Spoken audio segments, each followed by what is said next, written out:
Okay, notable albums 2011, extreme metal. As ever, if you just want the music, there'll be a playlist here at the end so you can listen to all these wonderful albums. And please put comments below of things that I've missed from 2011, because I'm sure there is plenty. If I like them enough, I'll add them to the playlist. And if not, they'll be there for all time. For everyone else to read. Okay, we're going to start off with The Rotted, previously known as Gore Rotted. Yes, but apparently everyone's called them The Rotted, so they changed their name to The Rotted anyway. So it sort of started off as a lot more death metal, whereas this stuff is sort of more death and roll, I suppose. Sort of more like of a Motorhead influence coming into the death metal style. Yeah, it's a decent album. Not one I listen to very often, but yeah, pretty good. Okay, next up, bit of grindcore, classic Wormrot, Dirge. Yep, they're just awesome grindcore. Cannot go wrong with Wormrot. They're a really awesome band to see live as well. If you get the chance, do it. Long may they continue. Such a really cool grindcore band. Next up, we've got Esoteric coming up with Paragon of Dissonance. So the highest possible level of dissonance, apparently. Yeah, just you can't go wrong with Esoteric, really. If you like Funeral Doom, you're not going to be disappointed. They're just such a consistently excellent band. Got their own style, their own thing going on, and they're just masters of it, basically. Get better and better. Okay, off to Ireland next for a bit of Kraukan. This one goes back to being a lot more like black metal-y than the sort of more folk rock era that they had previously. I think there's a fair old gap between this and the last one, if I remember rightly, or might have got that wrong, I can't remember, but this one is definitely a lot more sort of back to the black sort of metal roots. Yeah, so apparently they're the first band to term the phrase folk metal. Yes, and well deserved. Great band. Okay, some Panzerchrist next. Regiment Ragnarok. Crushing, brutal, awesome death metal, basically. Yeah, just pure blast beats and good old death metal. Cannot go wrong, really.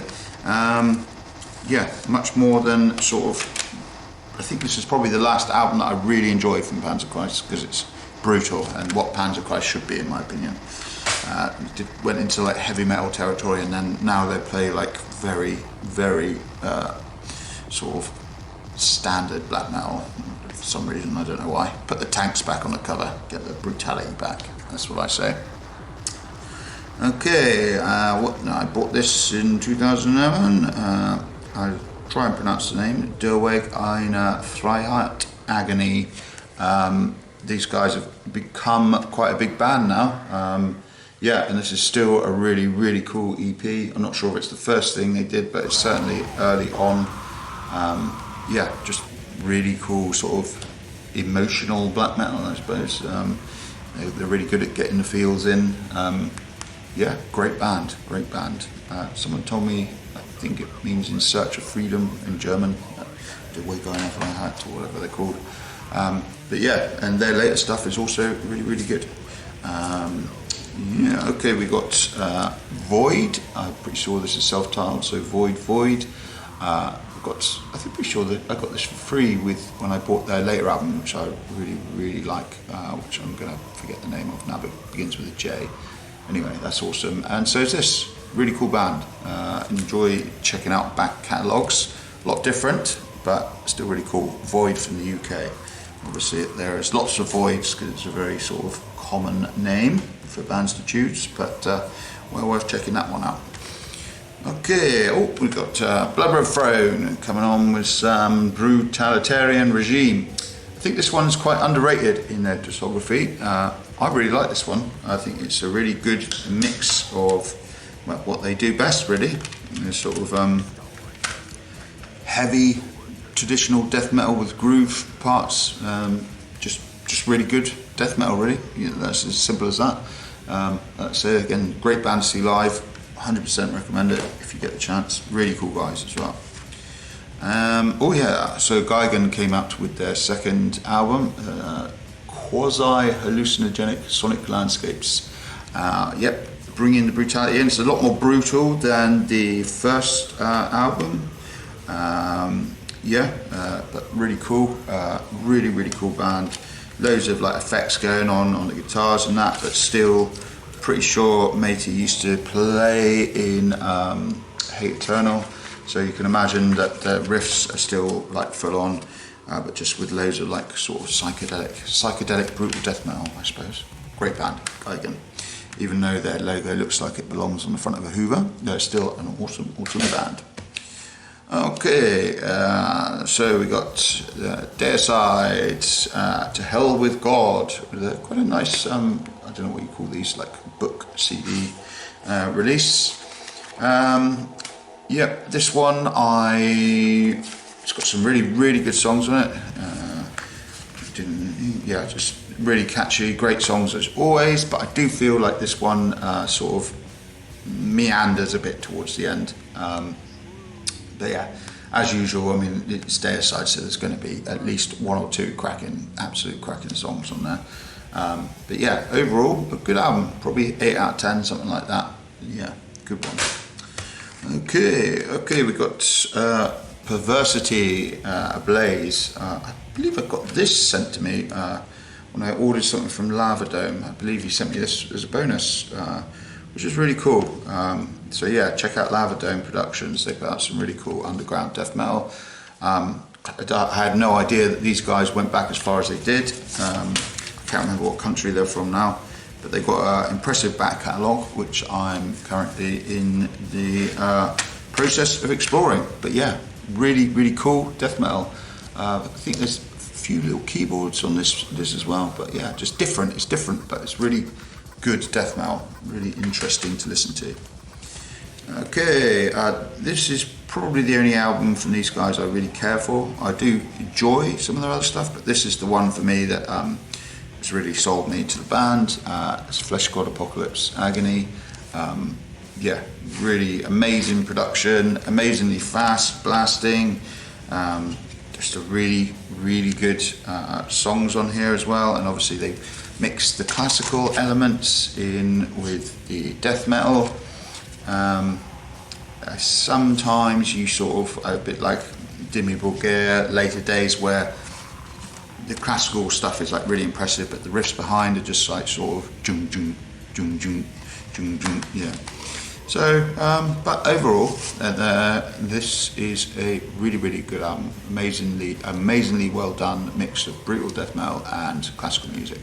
So yeah, definitely, if you've not heard of Flesh God Apocalypse, and they're quite a big band now, so I expect you probably have. But if you haven't, and you like classical music, and you like death metal, then check them out.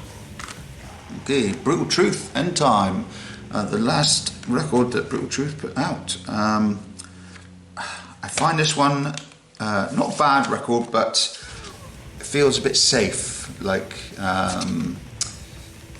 you could tell it's all recorded to a click and everything's squeaky clean, and just doesn't have the same sort of like, I don't know, like punky energy as something like Sounds of the Animal Kingdom or their earlier stuff. It's by no means a bad record. I just find it a little bit safe for Brutal Truth. Still really cool, still Brutal Truth, but yeah, it definitely wouldn't be one of the first records that I pick up to from Brutal Truth and listen to. Probably one of the last, to be fair. And it's the last one they put out, so there we go. Okay, Craft, Void, which has like probably the best outro on any black metal album. It's just so good. I don't know what to say about this band really. You sort of play traditional sort of Norwegian black metal. They have a song called I Want to Commit Murder. I was like, really? Well, if you're that edgy, why don't you just go and do it, you know? But yeah, just apart from the silly lyrics, yeah, it's still a really cool album, and I get the whole attitude and black metal vibe and stuff, and yeah, and like I said, that last song is probably one of the best outro slash end songs on any black metal album I own, at least. It's so good. Right. 2011 produced the first Wolves of Avalon album, Carrion Crows Over Camlan.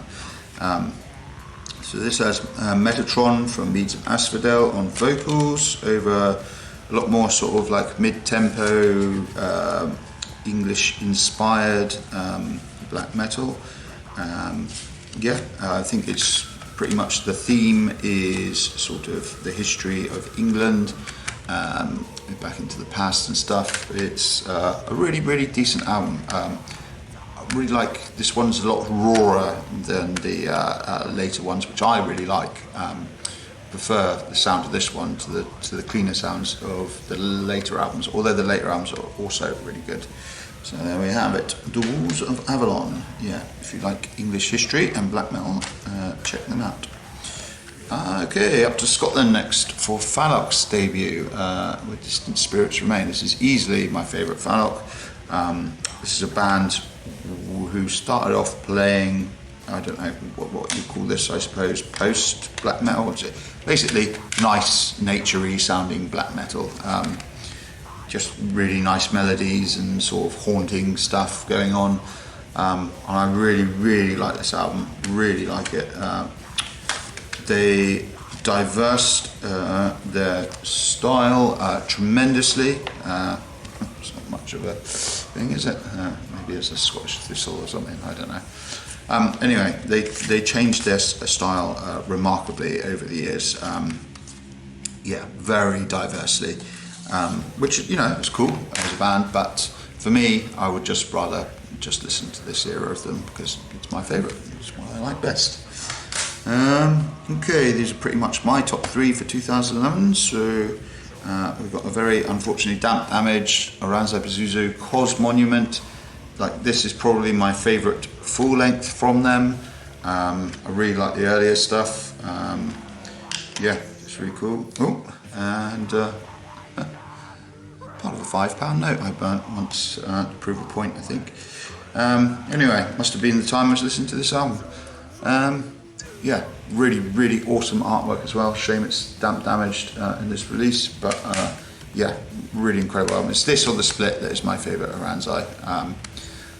This Cometa song, or Cometa, I suppose it's Comet in Finnish, but that's it's just got such a cool way it comes in with the drums and the black metal riffs and all that psychedelic stuff. Awesome album. Love album. I haven't listened to that for ages, actually. I need to get back on that. Anyway, probably number 2, 2011 for me, is Piron. I remember reading a review for this, and it said, who needs drugs when you've got music like this? So that really piqued my interest. And of course, I had to get a copy. Just a total, just crazy band from New York City, basically. It's just, yeah, I don't even know how to describe it. This is definitely the most death metal release that they did. It still sounds like, I don't know, like weird Gorguts or something, you know, whereas the later releases would just go into the most insane territory. I remember watching them live in a tiny bar, downstairs bar with about 15 people, and just walking out and being like, what the fuck just happened? It was like watching art rather than music, if that makes sense. It was so bizarre and so tight and so incredible. Just total head fuck. But yeah, Piron, amazing band, and that one is the most accessible in a sort of traditional, coming from a traditional death metal background. And then probably my favourite of 2011, no surprise, it's Origin again. Entity, the Masters of Faster. It's a really good follow-up to Antithesis, because I'm pretty sure they dropped a few members. Did they become a 3-piece at this time? I can't remember now. Yeah, it says here that they are. So yeah, it's Paul Ryan, guitar and vocals, Mike Flores, or Floors, bass and vocals, John Longstreth drums. Yeah, just absolutely punishing, awesome music. Yeah, it's just one of my all-time favourite bands, Origin, masters of their craft. So that's it for 2011. As ever, if I've missed anything that came out in 2011 which is of noteworthy, please recommend it for me in the comments, and I shall see you next week for the year 2012. Cool. Cheers.